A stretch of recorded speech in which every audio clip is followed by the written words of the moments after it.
നടപ്പാക്കിക്കൊണ്ടിരിക്കുന്നു.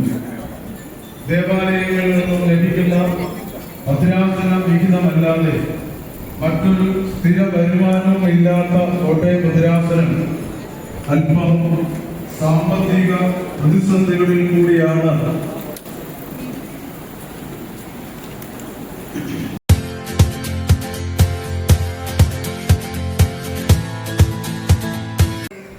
സഭാ മാലിന്യ committee member എന്നീ പദവികൾ വഹിക്കുന്നു. ഇത് മസിയുടെ സമൂഹമേ, എല്ലാവർക്കും വീണ്ടും വരുന്നതായ നമ്മുടെ കർത്താവായ യേശുക്രിസ്തുവിന്റെ രജനാമത്തിന് സ്നേഹവന്ദനം. പൗരസ്ത്യ ജോർജിയൻ തീർത്ഥാടന കേന്ദ്രമായ പുത്തളിപ്പള്ളിയുടെ ഇടവക ദിനം കൊണ്ടാടുന്ന ഈ അവസരത്തിൽ ചുരുക്കം ചില കാര്യങ്ങൾ നമ്മുടെ ചിന്തയിലേക്ക് കൊണ്ടുവരുന്നു. 5 നൂറ്റാണ്ടോളം പാരമ്പര്യം സ്തോത്രം ചെയ്യുന്നു. എന്നും ചരിത്രത്തിന്റെ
അല്പം സാമ്പത്തിക പ്രതിസന്ധികളിൽ കൂടിയാണ് ഇപ്പോൾ കടന്നു പോകുന്നത്. വൈദിക ശമ്പളവും പെൻഷനും മുടക്കം കൂടാതെ നൽകുമ്പോൾ പ്രതിവർഷം ഏതാണ്ട് 16 ലക്ഷത്തിലധികം രൂപയുടെ ബാധ്യത ഉണ്ടാകുന്നുണ്ട് എന്നുള്ളത് ഒരു പൊതു അറിവിലേക്കായി പ്രസ്താവിക്കട്ടെ. ഫലമുള്ള പേരും കോട്ടയം ഭദ്രാസന മാതാവിന്റെ മക്കളാണ് എന്ന് പറയുന്നതിൽ ഞങ്ങൾ അഭിമാനിതരാകുന്നു. മലങ്കരയുടെ 2ാം കാതോലിക്ക പരിശുദ്ധ ഗീവർഗീസ് പ്രഥമൻ ബാവ, 3ാം കാതോലിക്ക പരിശുദ്ധ ഗീവർഗീസ് തൃതീയൻ ബാവ, 5ാം കാതോലിക്ക പരിശുദ്ധ മാത്യൂസ് പ്രഥമൻ ബാവ, ഇപ്പോൾ പരിശുദ്ധ മാത്യൂസ് തൃതീയൻ ബാവ എന്നിവരാണ് ആ പുണ്യപിതാക്കന്മാർ. പലവിധ പ്രതിസന്ധികളിലും 21ാം നൂറ്റാണ്ടിലെ സഭയെ നയിക്കുന്ന ദൈവനിയോഗം ലഭിച്ച പരിശുദ്ധ പിതാവിനെ ഭക്തി ബഹുമാന ആദരവുകളോടെ തിരുമനസിന്റെ അസാന്നിധ്യത്തിലും ഈ സദസ്സ് സന്തോഷത്തോടെ സ്വാഗതം ചെയ്യുന്നു. മുഖ്യ അതിഥിയായി സന്ദേശം നൽകുവാൻ എത്തിച്ചേർന്നിരിക്കുന്ന കേരള നിയമസഭാ പ്രതിപക്ഷ നേതാവും വാഗ്മിയും കേരള രാഷ്ട്രീയത്തിൽ ഗർജിക്കുന്ന സിംഹം എന്ന വിശേഷണത്തിന് തീർത്തും അർഹനുമായ ബഹുമാനപ്പെട്ട വി.ഡി. സതീശൻ അവர்கள் വിദ്യാർത്ഥി പ്രസ്ഥാനത്തിലൂടെ രാഷ്ട്രീയത്തിൽ പ്രവേശിച്ചു. എറണാകുളം ജില്ലയിൽ നെട്ടൂർ സ്വദേശിയാണ് ബഹുമാനപ്പെട്ട സതീശൻ സാർ. പാർട്ടിയിൽ ധാരാളം സ്ഥാനങ്ങൾ വഹിച്ചിട്ടുള്ള അദ്ദേഹം ഒരു നല്ല സുവിശേഷ പ്രഭാഷകൻ കൂടിയാണ് എന്നുള്ളത് പറഞ്ഞാൽ അതൊട്ടും അതിശയോക്തിയല്ല. സാറിന്റെ പ്രഭാഷണങ്ങൾ വിശുദ്ധ വേദപുസ്തക വാക്യങ്ങൾ ചേർത്തുള്ളത് വീണ്ടും വീണ്ടും കേൾക്കുവാൻ ആഗ്രഹിക്കുന്നവർ ധാരാളമാണ്. വിശേഷണങ്ങൾ അനവധിയായിട്ടുണ്ടെങ്കിലും പരിമിതപ്പെടുത്തുകയാണ്. പല നേതാക്കളും വ്യക്തി താല്പര്യം സംരക്ഷിക്കുവാൻ ഏകപക്ഷീയ നിലപാടുകൾ എടുക്കുമ്പോഴും നീതി ന്യായ വ്യവസ്ഥയെ നോക്കുകുത്തിയാക്കുമ്പോഴും എല്ലാ സ്വാധീനങ്ങൾക്കും അപ്പുറം നീതിക്ക് വേണ്ടി ശബ്ദിക്കുന്ന, നിലകൊള്ളുന്ന, ഭാരതത്തിന്റെ നീതിന്യായ വ്യവസ്ഥയെ അംഗീകരിക്കുന്ന ഒരു വ്യക്തിത്വമായി സാർ നിലകൊള്ളട്ടെ എന്ന് ഞങ്ങൾ പ്രാർത്ഥിക്കുന്നു. സന്തോഷപൂർവ്വം സാറിനെ ഈ സദസ്സ് സ്വാഗതം ചെയ്യുന്നു. സാമ്പത്തിക എല്ലാവർക്കും ദൈവനാമത്തിൽ സ്നേഹവന്ദനം ചൊല്ലുന്നു. വളരെ സന്തോഷത്തോട് ബലഹീനന്റെ മുമ്പാകെ നിൽക്കുന്നു. ഇന്ന് എല്ലാ വർഷത്തെയും പോലെ മലങ്കര സഭയുടെ കോട്ടയം മെത്രാസന ദിനമാണ്. നമ്മുടെ എല്ലാ ദേവാലയങ്ങളിലും സഭയ്ക്ക് വേണ്ടി, മെത്രാസനത്തിന് വേണ്ടി, മെത്രാസന ഇടവുകൾക്ക് വേണ്ടി, ദൈവജനത്തിന് വേണ്ടി പ്രത്യേകമായ പ്രാർത്ഥനകൾ നടത്തിയ സുദിനം.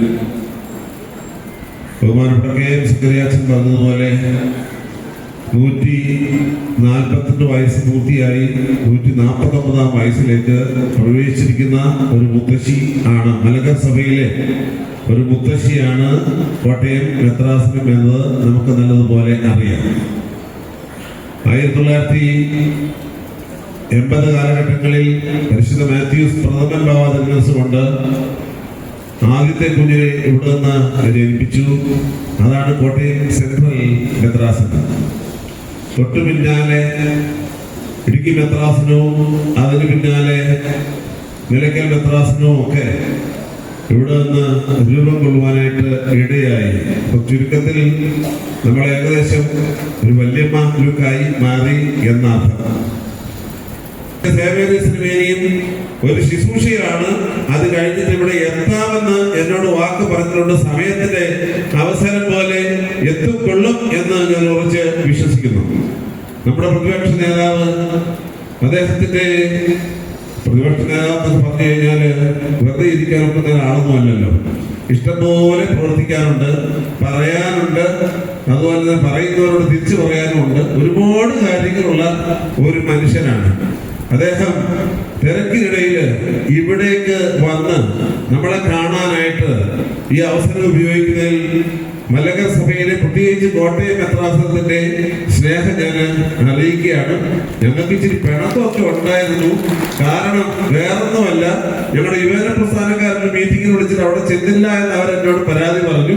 അതുപോലെ മലങ്കര സഭ എന്ന് പറയുന്ന, നീതി എന്ന് പറയുന്ന ഒരു കാര്യമുണ്ട് എങ്കിൽ അത് വ്യക്തമായി പഠിച്ച് പറയേണ്ട ഇടങ്ങളിൽ പറയാനായിട്ടുള്ള ആർജവത്വം അങ്ങനെ പോലെയുള്ള ആളുകൾ കാണിക്കണമെന്നുള്ളത് വളരെ നിർബന്ധമായ ഒരു കാര്യമാണ്. പഠനം നടത്തി കൃത്യമായി ആരെങ്കിലും അവിടെ ഇവിടെ എന്തെങ്കിലുമൊക്കെ പറയുന്നത് കേട്ടിട്ട് സാമുദായിക രാഷ്ട്രീയ നേതാക്കൾ സംസാരിക്കാൻ പാടില്ല എന്നുള്ളതാണ് ബലഹീനായ എന്റെ പക്ഷം. അതുകൊണ്ട് കാര്യങ്ങളെ കുറിച്ച് ഗൗരവമായ പഠനങ്ങൾ നടത്തി കൃത്യമായി നിയമാനുസൃതവും നീതിപൂർവ്വം പ്രതികരിക്കുവാനായിട്ട് നമുക്ക് ഇടയാകണം എന്നുള്ളത് ഞാൻ സ്നേഹപൂർവ്വം, അങ്ങൊരു വലിയ മനുഷ്യനായതുകൊണ്ട് എനിക്ക് പറയാൻ പറ്റുന്ന വേദി ഇതായതുകൊണ്ടും ഞാൻ പറഞ്ഞുവെന്ന് മാത്രമേ ഉള്ളൂ. വളരെ സ്നേഹപൂർവ്വം, തികഞ്ഞ സന്തോഷത്തോടെ, നിറഞ്ഞ മനസ്സിൽ ഞങ്ങൾ അങ്ങേ ഞങ്ങളുടെ കൂട്ടത്തിലേക്ക് സ്വീകരിക്കുന്നു. വളരെ സന്തോഷത്തോടെ അറിയിച്ചു കൊള്ളട്ടെ. ഫ്രാൻസിസ് ജോർജ് MP അത് നമ്മുടേതാണ്. നമുക്ക് അദ്ദേഹത്തെ ഇതിനൊരു ദൂരെ നിൽക്കുന്ന ഒരാളെ കാണാനായിട്ട് ഒക്കുകയല്ല. Is our part.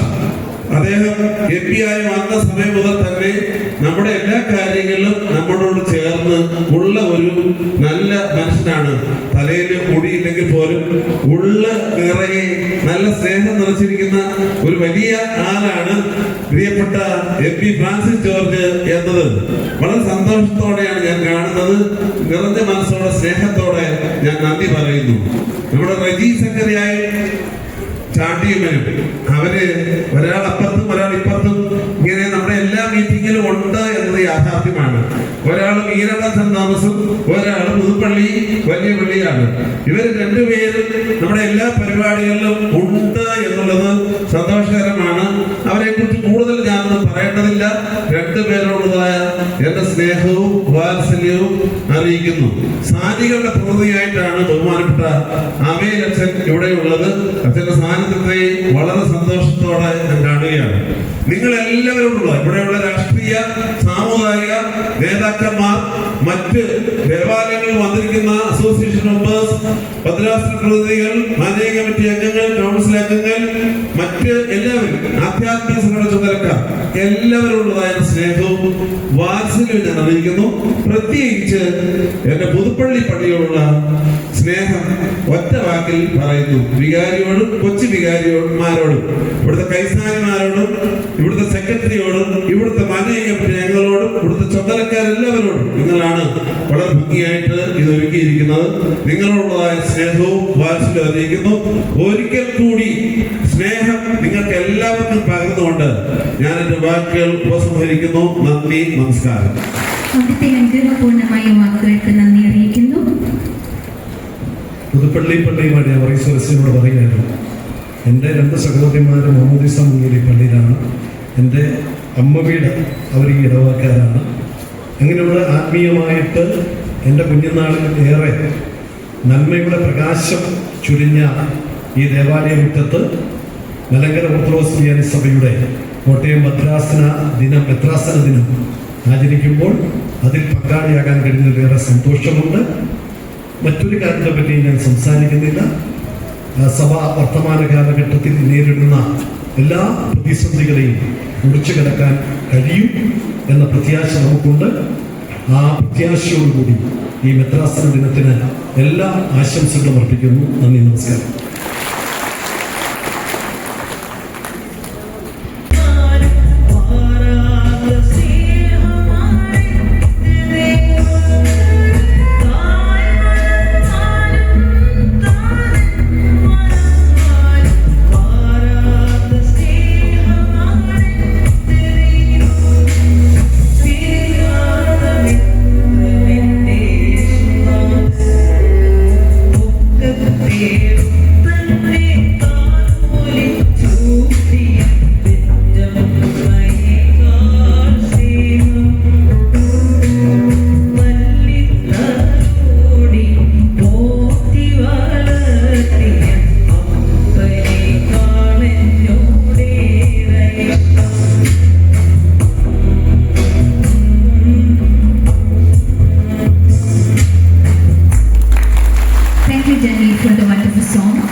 കേരള നിയമസഭ പ്രതിപക്ഷ നേതാവ് ബഹുമാന്യനായ വി.ഡി. സതീശൻ സർ നല്ലൊരു മനുഷ്യസ്നേഹി, വായനാശീലത്തിനുടമ, പരിസ്ഥിതി സംരക്ഷകൻ, വർഗീയതയ്ക്കെതിരെ സമാധാനത്തിന്റെ ശക്തനായ വക്താവ്, വേദപുസ്തകത്തെയും മാർഗദീപമായി കരുതുന്ന നേതാവ്, ഏറ്റവും ആദരവോടെ കേരളത്തിലെ സമാരാധ്യനായ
എൻ്റെ ഏറ്റവും പ്രിയങ്കരനായ സഹപ്രവർത്തകർ ശ്രീ ഫ്രാൻസിസ് ജോർജ് MP, ശ്രീ ചാണ്ടി ഉമ്മൻ MLA, പ്രിയങ്കരനായ എൻ്റെ സ്നേഹിതൻ advocate Reji Zachariah, father KM Zachariah, father doctor Saji അമ്മയിൽ, ബഹുമാനായ വികാരി അച്ഛൻ ഫാദർ വർഗീസ്, ഏറ്റവും ബഹുമാനായ വൈദിക ശ്രേഷ്ഠരെ, പ്രിയമുള്ള സഹോദരങ്ങളെ, സുഹൃത്തുക്കളെ, കോട്ടയം നത്രാസന ദിനത്തിൻ്റെ ഈ മഹനീയമായ മുഹൂർത്തത്തിൽ നിങ്ങളോടൊപ്പമാകാൻ കഴിഞ്ഞതിൻ്റെ നിറഞ്ഞ സന്തോഷത്തിലാണ് ഞാനിവിടെ നിൽക്കുന്നത്.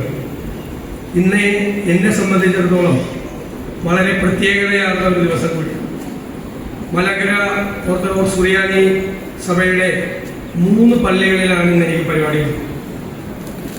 അപൂർവമായ മാത്രമല്ല കാര്യമാണ്.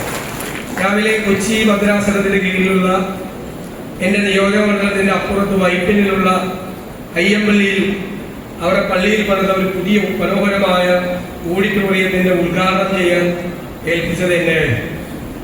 രാവിലെ അത് കഴിഞ്ഞാണ് ഞാൻ 2ാമത്തെ പരിപാടിയിലേക്ക് വന്നത്. 3ാമത്തെ പരിപാടി നെടുമ്പാവിലെ ഓർത്തഡോക്സ് പള്ളിയുടെ സെന്റിനറി സെലിബ്രേഷൻ നടക്കുന്നതിനോട് അനുബന്ധിച്ചുള്ളൊരു സമ്മേളനത്തിൽ പങ്കെടുക്കാനാണ്. ഈ 3 പരിപാടിയിൽ പങ്കെടുക്കുന്നതിൻ്റെ ഗമയിലാണ് സത്യത്തിൽ ഞാനിവിടെ നിൽക്കുന്നത്. ഇവിടെ കഴിഞ്ഞ 148 വർഷങ്ങൾ കഴിഞ്ഞു പോവുകയാണ്. ഈ 148 വർഷങ്ങൾക്കിടയിൽ ഈ നാട്ടിൽ ജനങ്ങൾക്കിടയിൽ, നാട്ടുകാർക്കിടയിൽ, വിശ്വാസികൾക്ക് സാംസ്കാരികവും ആത്മീയവുമായ ഇടപെടൽ നടത്തുകയായിരുന്നു ഈ ഭദ്രാസനം യഥാർത്ഥത്തിൽ ചെയ്തത്. ആ പ്രവർത്തനത്തിന് നേതൃത്വം കൊടുത്ത മാറി മാറി വന്ന തലമുറകളിൽപ്പെട്ട തിരുമേനിമാരെ, വൈദിക ശ്രേഷ്ഠരെ, ഭക്തജനങ്ങളെ മുഴുവൻ ഞാൻ ഈ അവസരത്തിൽ പ്രത്യേകമായി അനുസ്മരിക്കും. നമ്മൾ സഭയായാലും രാഷ്ട്രീയ പാർട്ടി ആയാലും ഗവൺമെന്റ് ആയാലും നമ്മൾ എന്താണ് ചെയ്യുന്നത്, എന്താണ് ചെയ്യാൻ പോകുന്നത് എന്നാണ് പ്രധാനം. ഇവിടെ അധ്യക്ഷം വഹിച്ച അഭ്യർത്ഥനായ തിരുമേനി തികഞ്ഞ അഭിമാനത്തോടു കൂടിയാണ് ഇതുവരെ എന്ത് ചെയ്തു, എന്ത് ചെയ്തുകൊണ്ടിരിക്കുന്നു, ഇനി എന്താണ് ചെയ്യാൻ പോകുന്നത്, നമ്മൾ എന്താണ് ചെയ്യാൻ പോകുന്നത് എന്ന് ക്ലീശ വന്നൊരു വാക്കാണ് മാനിഫെസ്റ്റോ. അല്ലെങ്കിൽ വലിയ വിശ്വാസമൊന്നുമില്ല, അയാൾ പറഞ്ഞാൽ ചെയ്യില്ലെന്നാണ് അവരുടെ ധാരണ. പക്ഷേ നമ്മുടെ മാനിഫെസ്റ്റോ നമുക്ക് എല്ലാവർക്കും ഒരു മാനിഫെസ്റ്റോ വേണം. രാഷ്ട്രീയ പാർട്ടികൾക്ക് വേണം, സഭകൾക്ക് വേണം, പ്രസ്ഥാനങ്ങൾക്ക് വേണം. എന്താണ് മാനിഫെസ്റ്റോ? എന്താണ് നമ്മൾ ചെയ്യേണ്ടത്, അതെങ്ങനെയാണ് ചെയ്യുന്നത്, അത് ആർക്കാണ് ചെയ്യുന്നത് എന്നതിൻ്റെ ഒരു മാനിഫെസ്റ്റോയാണ് എല്ലാവർക്കും. ക്രിസ്തുവിനൊരു മാനിഫെസ്റ്റോ ഉണ്ടായിരുന്നു. അദ്ദേഹം അത് പ്രഖ്യാപിച്ചിരുന്നു. നസ്രത്തെ ദേവാലയത്തിൽ വെച്ചാണ് യെശയ്യാ പ്രവാചകന്റെ പുസ്തകം ഉദ്ധരിച്ചുകൊണ്ട് യേശു തന്റെ മാനിഫെസ്റ്റോ ഉദ്ധരിച്ചു. എന്തിനാണ് ദൈവത്തിന്റെ ഏകജാത പുത്രനായി താൻ ഈ ഭൂമിയിലേക്ക് വന്നത്? അത് ഈ ലോകത്തിന്റെ മോചനത്തിന് വേണ്ടിയാണ്, അവരുടെ പാപങ്ങൾ കഴുകിക്കളയാനാണ്, അവരെ നല്ല വഴികളിലൂടെ നടത്താൻ വേണ്ടിയിട്ടാണ്, അവരുടെ സങ്കടങ്ങൾ, ദുരിതങ്ങൾ, കഷ്ടപ്പാടുകൾ മാറ്റാൻ വേണ്ടിയിട്ടാണ്. തൻ്റെ മിനിസ്ട്രി, അതാണ് വാക്ക് ദൗത്യം. ആ മിനിസ്ട്രി എന്താണ് എന്ന് കൃത്യമായ വ്യക്തത അദ്ദേഹത്തിനുണ്ടായി. ലൂക്കാസിന്റെ സുവിശേഷത്തിലെ 4-ാം അധ്യായത്തിൽ അത് കൃത്യമായി പറയുന്നുണ്ട്. യെശയ്യാ പ്രവാചകന്റെ പുസ്തകം അവന് കൊടുത്തു. അവനത് വിടത്തി നോക്കി. ദരിദ്രർക്ക് സുവിശേഷം പറയാൻ കർത്താവ് എന്നെ അഭിഷിക്തനാക്കിയതിനാൽ അവന്റെ ആത്മാവ് എന്റെ മേലുണ്ട്. ബദ്ധരെ വിടുവിക്കുകയും കുരുടർക്ക് കാഴ്ച നൽകുകയും പീഡിതരെ വിടുവിക്കുകയും കർത്താവിന്റെ പ്രസാദ വസ്തു പ്രസംഗിക്കാനും ഇതിനെല്ലാമായിട്ടാണ് എന്നെ അയച്ചിരിക്കുന്നത്. എന്താണ് ചെയ്യേണ്ടത് എന്നതിനെ കുറിച്ചുള്ള കൃത്യമായ ധാരണയാണ്. എന്തു ചെയ്യണം, എങ്ങനെ ചെയ്യണം. അതാണ് ഞാൻ പറഞ്ഞത്, ക്രിസ്തുവിനൊരു മാനിഫെസ്റ്റോ ഉണ്ടായിരുന്നു. ആ മാനിഫെസ്റ്റോയാണ് കാലിത്തൊഴുത്തിൽ പിറന്നു വീണ അന്നു മുതൽ പുനരുത്ഥാനത്തിന്റെ അന്ന് വരെ ആ ജീവിതത്തിലൂടെ, പ്രവൃത്തിയിലൂടെ, വാക്കുകളിലൂടെ ചെയ്യും. പിന്നീട് നമ്മളോട് വരാതിരിക്കുന്ന തലമുറകളോട് നിങ്ങൾ എങ്ങനെ ചെയ്യണം, എന്തു ചെയ്യണം, എന്ന് കൃത്യമായി നമ്മുടെ മുമ്പിൽ വരച്ചു വെക്കുകയാണ്. അതാണ് ഇവിടെ പറഞ്ഞല്ലോ, ഇത് ചെയ്യാൻ നമുക്കൊരു പ്രാർത്ഥന വേണം. അതാണ് തിരുവേനി പറഞ്ഞത് അല്ലേ? തിരുവേനി അവസാനിപ്പിച്ചത് അതാണ്. തിരുവേനി ഈ മാനിഫെസ്റ്റോയാണ് പറഞ്ഞത്. ഇതുവരെ എന്ത് ചെയ്തു എന്നും ഇനി എന്ത് ചെയ്യാൻ പോകുന്നു എന്നാണ് പറഞ്ഞത്. അതുപോലെ തന്നെ അത് നടപ്പാകാനുള്ള ഒരു പ്രാർത്ഥന വേണം. ഞാൻ ഇന്നലെ സംസാരിച്ചപ്പോൾ പറഞ്ഞു, പ്രാർത്ഥന എന്ന് പറയുന്നത് പലർക്കും നമ്മുടെ സ്വന്തം കാര്യം സാധിച്ചെടുക്കാനുള്ള ഏർപ്പാടായിട്ട് അതിൽ കരുതിയിരിക്കുന്നു. മറിച്ച് ദൈവഹിതം ഏറ്റവും ശക്തമായി നടപ്പാക്കാൻ എനിക്ക് ശക്തി നൽകണമേ എന്നുള്ള പ്രാർത്ഥന. ദൈവവും മനുഷ്യനും തമ്മിലുള്ള നിരന്തരമായ സംഭാഷണമാണ് പ്രാർത്ഥന. നമ്മുടെ കൂടെ ഉണ്ടല്ലോ, പിന്നെന്താ പ്രശ്നം? അകലെന്നല്ലല്ലോ, നമ്മുടെ കൂടെയുണ്ട്, നമ്മുടെ ചുറ്റിനുമുണ്ട്, നമ്മുടെ പ്രവൃത്തികളിൽ എല്ലായിടത്തും ഉണ്ട്, നമ്മുടെ വലതുഭാഗത്തുണ്ട്. ഒരു യോദ്ധാവിനെ പോലെയാണ് വലതുഭാഗത്ത് നിൽക്കുന്നത്. മുന്നോട്ട് നമ്മൾ നടക്കുമ്പോൾ നമ്മുടെ മുന്നിലുണ്ട്, നമ്മുടെ വഴികാട്ടാൻ പ്രകാശദീപം പോലെ നമ്മുടെ വഴികളിൽ മാർഗദീപമായി ഉണ്ട്. നമുക്ക് എന്തു പറയാൻ, എന്ത് സങ്കടങ്ങളും പറയാം, എന്ത് വിഷമങ്ങളും പറയാം. അത് പറയുമ്പോൾ നമ്മളോടൊരു തലോടലുണ്ട്, ഒരു ആശ്വസിപ്പിക്കലുണ്ട്. അതാണ് ഏറ്റവും പ്രധാനം. നമ്മൾ പറയുന്നു, ഈ വാഗ്ദാനം നൽകിയിരിക്കുന്ന ആൾ വിശ്വസ്തത ആയിരിക്കുന്നത് കൊണ്ട് അതിന്റെ വിശ്വസ്തനാണ് അല്ലേ? നമുക്ക് വാഗ്ദാനം നൽകിയിരിക്കുന്ന ആള് വിശ്വസ്തനായിട്ടുള്ള ആളാണ്. അതുകൊണ്ട് നമ്മുടെ പ്രത്യാശയ്ക്കും സ്ഥിരതയുള്ളതായിരിക്കണം. നമ്മുടെ ഹോപ്പുണ്ടല്ല, നമ്മുടെ പ്രതീക്ഷ, നമ്മളെല്ലാം മുന്നോട്ട് നടത്തിക്കൊണ്ടു പോകുന്നത് എന്താണ്? യഥാർത്ഥത്തിൽ ഈ പ്രത്യാശയും പ്രതീക്ഷയുമാണ്. നമ്മൾ പ്രതിസന്ധികൾ ഉണ്ടാവും, സുഖദുഃഖ സമ്മിശ്രമാണ് ജീവിതം. തളർന്നു പോയാൽ, പിന്തിരിഞ്ഞോടിയാൽ, വീണു പോയാൽ വീഴാൻ പാടില്ല, തളരാൻ പാടില്ല, പിന്തിരിഞ്ഞോടാൻ പാടില്ല. പ്രതിസന്ധികളെ മറികടക്കാൻ ഉള്ള ആത്മവിശ്വാസവും പിൻബലവുമാണ്. കാരണം നമുക്ക് വാഗ്ദാനം തന്നിരിക്കുന്ന വിശ്വസ്തനായ ആളാണ് നമ്മുടെ കൂടെയുള്ളത്. അപ്പൊ നമ്മുടെ വിശ്വസ്തനായ ആൾ നമ്മുടെ കൂടെയുള്ളപ്പോൾ നമ്മുടെ പ്രത്യാശയും സ്ഥിരതയുള്ളതായിരിക്കണം. ആർക്ക് വേണ്ടിയിട്ടാണ് നമ്മൾ പ്രവർത്തിക്കേണ്ടത്? ഞാനൊരു പൊതുപ്രവർത്തകൻ എന്നുള്ള നിലയിൽ ഞാൻ നേരത്തെ പറഞ്ഞതുപോലെ ദൈവഹിതം നന്നായി നടപ്പാക്കാൻ വേണ്ടി എനിക്ക് ശക്തി തരണമേ എന്നാണ് ഞാൻ പ്രാർത്ഥിക്കുന്നത്. ആരാണ് സങ്കടപ്പെടുന്നത്? ആരാണ് വിഷമിക്കുന്നത്? ആരുടെ കണ്ണിലാണ് കണ്ണുനീരുള്ളത്? ആ കണ്ണുനീര് കുറയ്ക്കാൻ, അവന്റെ സങ്കടം മാറ്റാൻ, അവന്റെ പ്രയാസം മാറ്റാൻ, അവന്റെ ജീവിത നിലവാരം ഉയർത്താൻ നമ്മൾ ചെയ്യുന്ന തീക്ഷ്ണമായ യത്നത്തിന്റെ പേരാണ്, അതാണ് വിശ്വാസം, അതാണ് നമ്മുടെ പ്രവൃത്തി, അതാണ് ക്രൈസ്തവ ദർശനം യഥാർത്ഥത്തിൽ. അത് മത്തായിയുടെ സുവിശേഷത്തിലെ 25-ാം അധ്യായത്തിൽ പറയുന്നുണ്ട്. ആർക്ക് വേണ്ടിയിട്ടാണ്? എന്റെ കൂടെയുള്ള ഏറ്റവും ചെറിയവരിൽപ്പെട്ട ഒരാൾക്ക് നിങ്ങൾ ചെയ്തിടത്തോളം കാര്യങ്ങൾ അത് എനിക്ക് വേണ്ടി കൂടിയാണ് എന്ന് കരുതി ഞാൻ അരുളി ചെയ്യുന്നതാണ്. നിങ്ങൾ ഏറ്റവും പാവപ്പെട്ടവന്, ഏറ്റവും ചെറിയവന്, ഏറ്റവും സങ്കടപ്പെടുന്നവന് നിങ്ങൾ ചെയ്തതെല്ലാം എനിക്ക് വേണ്ടിയിട്ടാണ് ചെയ്തത് എന്ന് ഞാൻ വിചാരിക്കുന്നതാണ്. ധനികരുടെ പണസഞ്ചികൾ നിറയ്ക്കാൻ വേണ്ടിയിട്ടല്ല ക്രിസ്തു പറഞ്ഞത്, ആണോ? പാവപ്പെട്ടവനെ സഹായിക്കാനാണ് പറഞ്ഞത്, അവരെ കണ്ണീരൊപ്പാനാണ് പറഞ്ഞത്, അവരെ ചേർത്ത് നിർത്താൻ ആണ് പറഞ്ഞത്. ഇതിനേക്കാൾ വലിയൊരു സന്ദേശം എന്താണ്? ഇതല്ലേ ഒരുപാട് കാര്യങ്ങൾ ചെയ്യാൻ നമുക്ക് ധൈര്യം ഉണ്ടാക്കുന്നത്. നമ്മുടെ ആ വിശ്വാസവും അത് നൽകുന്ന പിൻബലവുമാണ് നമുക്ക് കരുത്ത് പകരുന്നത്. ഇവിടെ മെത്രാസനത്തിന്റെ ദീർഘമായ പരിപാടികൾ പറഞ്ഞു. പരിമിതമായ സാമ്പത്തിക പ്രയാസത്തിൽ നിന്നുകൊണ്ടാണെങ്കിലും എല്ലാ വിഭാഗം സങ്കടപ്പെടുന്നവരെ സഹായിക്കാൻ വേണ്ടിയിട്ടുള്ള പദ്ധതികൾ പ്രഖ്യാപിക്കുമ്പോൾ അക്ഷരാർത്ഥത്തിൽ ഈ മെത്രാസനം ചെയ്യുന്നത് മത്തായിയുടെ സുവിശേഷത്തിൽ പറഞ്ഞതുപോലെ എന്റെ കൂട്ടത്തിലെ ഏറ്റവും ചെറിയവരെ ആണ് നിങ്ങൾ സഹായിക്കുന്നത്, അതിലൂടെ ആ വലിയവരെയാണ് നിങ്ങൾ സഹായിക്കുന്നത് എന്ന വാക്കുകൾ നിങ്ങൾ അക്ഷരാർത്ഥത്തിൽ പ്രാവർത്തികമാക്കിയാണ് ഇത് മാത്രം ഞാൻ വിനയപൂർവ്വം സൂചിപ്പിക്കുന്നു. ഈ മെത്രാസന ദിനത്തിൽ നിങ്ങളോടൊപ്പം വന്ന് ഈ ഒരു പ്രധാനപ്പെട്ട മുഹൂർത്തത്തിൽ നിങ്ങളോടൊപ്പം ആയിരിക്കാൻ കഴിഞ്ഞതിന്റെ അഭിമാനത്തോടു കൂടിയാണ് ഞാൻ ഇവിടെ നിന്ന് പോകുന്നത്. ഒരു വാക്ക് എന്നോട് ചോദിച്ചു, നീതിയുടെ കൂടെ നിൽക്കുമോ? ഞാൻ ഇത്രയും പറഞ്ഞതിൽ എല്ലാം നീതിയുടെ കൂടെ അല്ലാതെ വിശ്വാസിയായ ഒരാൾക്ക് എവിടെ നിൽക്കാൻ പറ്റും? താൽക്കാലിക ലാഭങ്ങൾക്ക് വേണ്ടി അല്ലെങ്കിൽ സ്ഥാനമാനങ്ങൾക്ക് വേണ്ടി നീതിയുടെ വഴി ഒരിക്കലും ഉപേക്ഷിക്കില്ല. ആ നീതിയുടെ വഴിയെ നടന്ന ഒരാൾ ഉറങ്ങുന്ന മണ്ണിൽ നിന്നുകൊണ്ടാണ് ഞാൻ ഈ പറഞ്ഞത്.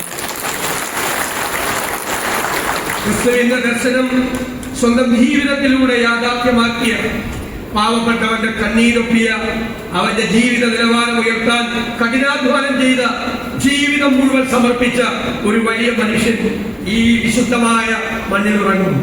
ശ്രീ ഉമ്മൻചാണ്ടിയെ ഞാൻ ഈ അവസരത്തിൽ ദീർഘമായ സ്മരണകളോടെ അനുസ്മരിച്ചുകൊണ്ട് ഈ മെത്രാസന ദിനം നിങ്ങളുടെ എല്ലാവരുടെയും അനുവാദത്തോടെ ഉദ്ഘാടനം ചെയ്തതായി അറിയിക്കുന്നു. നന്ദി. Thank you, sir, for നിങ്ങളെല്ലാവരും ആ കസേരയിൽ തന്നെ ഉപവിഷ്ടരാകണം. ആരെങ്കിലും എഴുന്നേറ്റ് പോയിട്ടുണ്ടെങ്കിൽ തിരികെ വന്നിരിക്കണം. ഇപ്പോൾ നമ്മുടെ ലഘുഭക്ഷണം നിങ്ങളുടെ കസേരകളിൽ തന്നെ നിങ്ങൾ ഇരിക്കുന്നിടത്ത് തന്നെ ചെയ്യാം. ഭക്ഷണം വിതരണം ചെയ്യുമ്പോൾ നിങ്ങൾക്ക് കിട്ടിയിരിക്കുന്നത് അടുത്തുള്ളവർ കൂടെ കൊടുക്കുക, പാസ് ചെയ്യുക എന്ന് പറഞ്ഞാൽ എന്നാ ഞാൻ പറഞ്ഞതിന്റെ അർത്ഥം.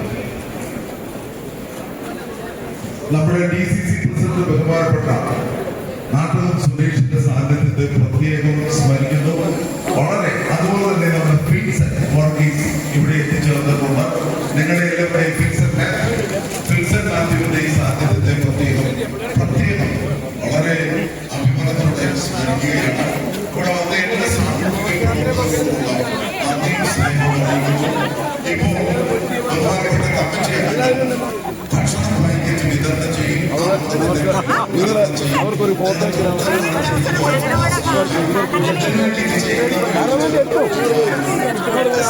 മാർക്ക് കൊടുത്തു.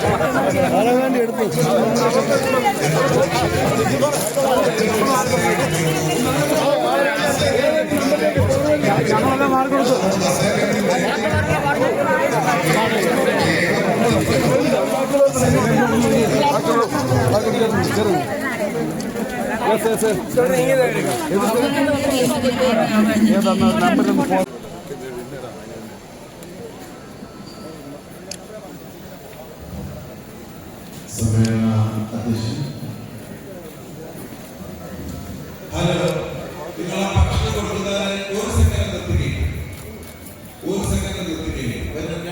5 മിനിറ്റ് കഴിഞ്ഞിട്ട് ഭക്ഷണം വാങ്ങിയാണ്. അവിടെ എല്ലാവരും വിളിക്കേ.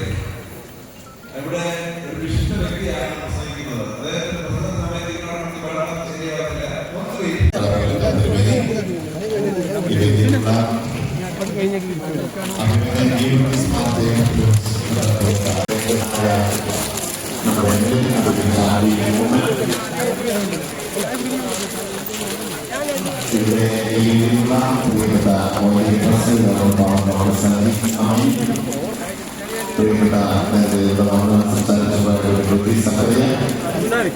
അതുപോലെ തന്നെ നമ്മളെല്ലാം പ്രിയപ്പെട്ട ഈ പരിപാടികളെല്ലാം ഇവിടെ മനോഹരമായി സംഘടിപ്പിക്കുന്ന പുതുപ്പള്ളി പള്ളിയുടെ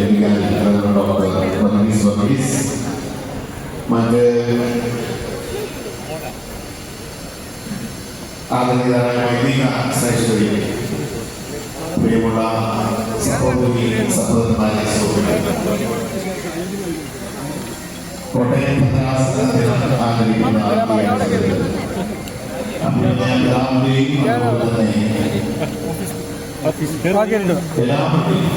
ഈ സ്വീകരിച്ച 7 ഭദ്രാസനങ്ങൾ ഒന്നാണ് കോട്ടയം ഭദ്രാസനം. എല്ലാവരും പറയുന്നത് സഭയുടെ കേന്ദ്രമായ തലസ്ഥാനമായ കോട്ടയത്തെ ഭദ്രാസനം തീർച്ചയായും ഈ ഭദ്രാസനത്തിൽ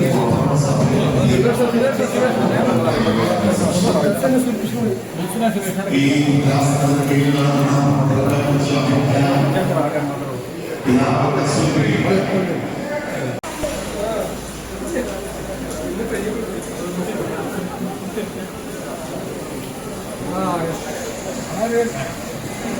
ഡയാലിസിസ് കിറ്റ് പാലറ്റ് ഹോസ്പിറ്റലിന് വേണ്ടി സ്വീകരിക്കുന്നത് മിസ്റ്റർ നജൻ ജോൺ ഫെലോസ്, നാടോൾ ഹൗസ്.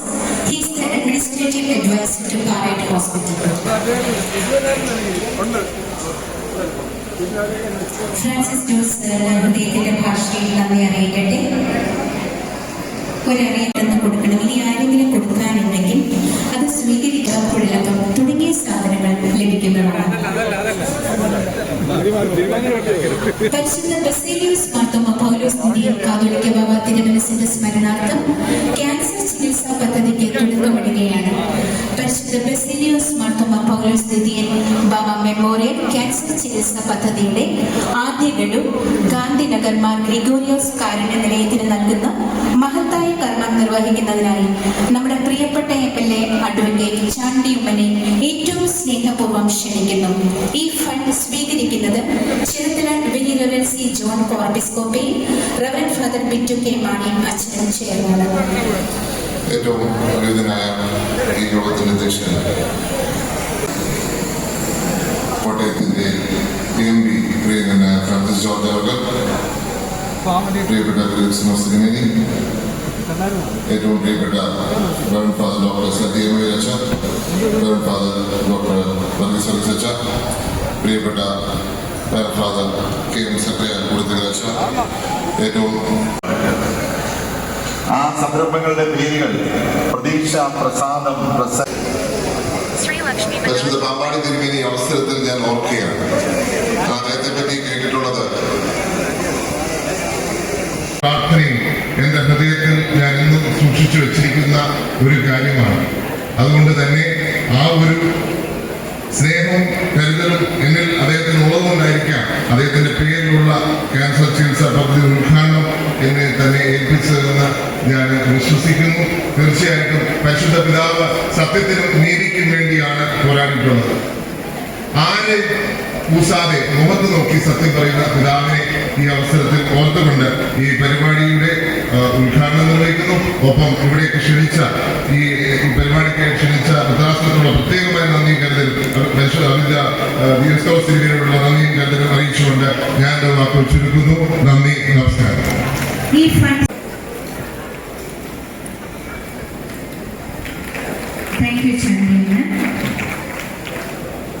വൈദിക ട്രസ്റ്റിയുമായ ബഹുമാനപ്പെട്ട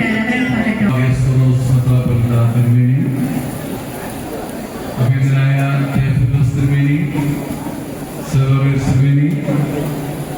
വേദിയിലുള്ള വിശിഷ്ട അതിഥികളെ, ജോസഫ്, നമ്മുടെ ട്രസ്റ്റിമാർ രണ്ടുപേരെ ഞാൻ പ്രത്യേകം പരിചയപ്പെടുത്തുന്നു.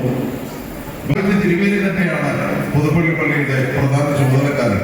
തിരുമേനി ഞങ്ങൾക്കൊരു മെമന്റോ തരേണ്ട ആവശ്യം യഥാർത്ഥത്തിൽ ഇല്ല.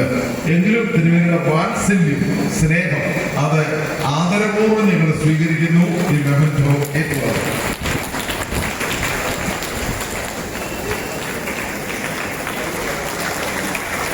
താങ്ക് യു തിരുമേനി.